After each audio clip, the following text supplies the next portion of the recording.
All together now in 3, 2, 1.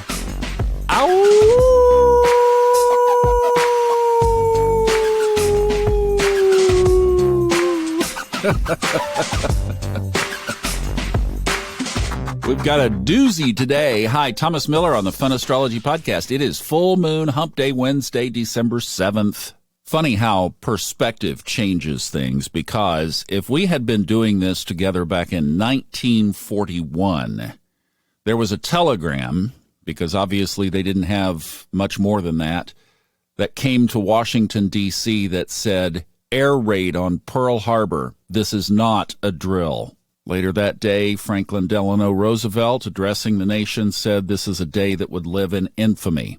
And sadly, today we really can't connect with that. We didn't live through it. I had a direct relative who did. Admiral Thomas Moorer was in the Navy back then, and he was he actually, I think, was credited as being the first pilot off the ground in Pearl Harbor in a fighter plane to do what they did.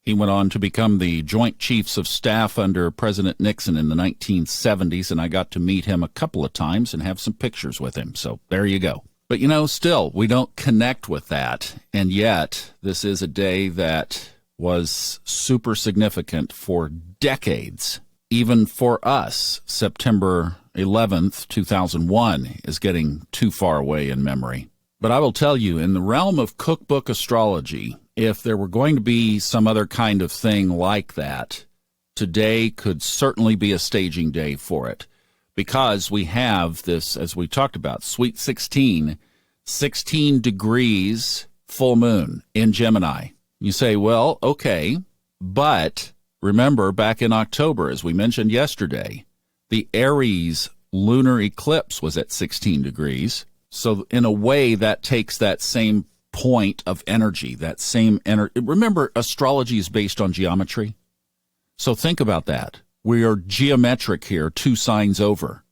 That was Aries. This is Gemini. We're 60 degrees apart, still at the same degree. The other thing we have is the sun opposite this, but as we mentioned yesterday and Monday, that the big extra here is that here's the symmetrics of this. I have my chart set to Asheville, North Carolina, and that puts the exact degree and minute of this eclipse at 11:06, and I have 45 seconds tonight. So let's just say 11:07 p.m. It's going to be a little bit different depending on where you are. That is 16 degrees, 1 minute, sun, moon, opposite each other. That's the full moon. Just to illustrate the variance, Honeycomb Almanac, mine for this year is set to New York City because I use it for some trading stuff, and it's 16:02. So see, depending on where you are, if you're in Florida, be a little different. If you're in Los Angeles, adjust for the time, and it's still, the degree variance will be unique to where you are. So from here, Mars then is 6 degrees removed from the moon. So the moon is at 16:01, Mars is at 16:07.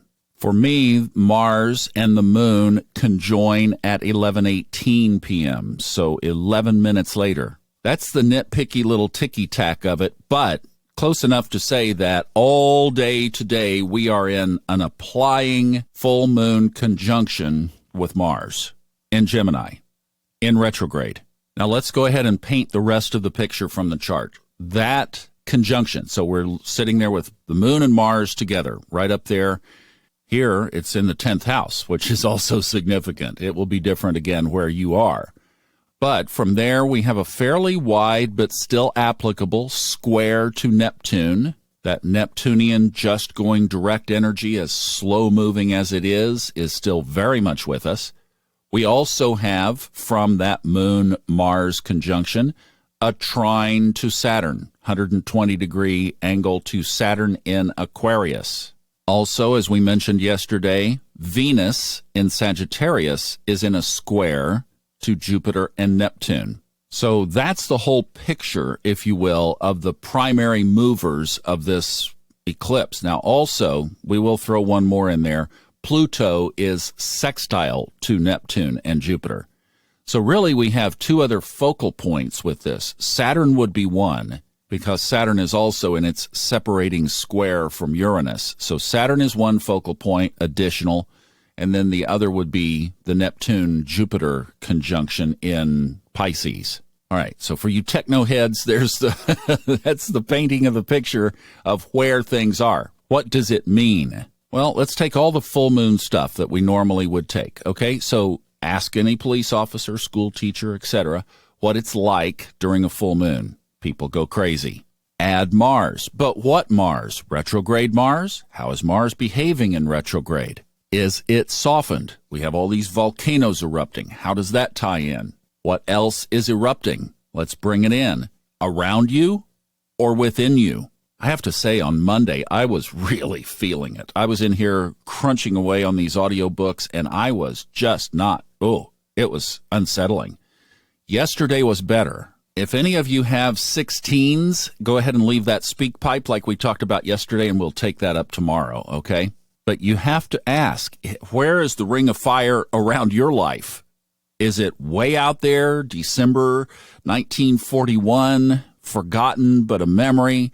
Is it happening around the Pacific Rim? That's something that's way over there, but it's not in my backyard unless you live in Hawaii. Those of you listening who do, hello, hope you're safe.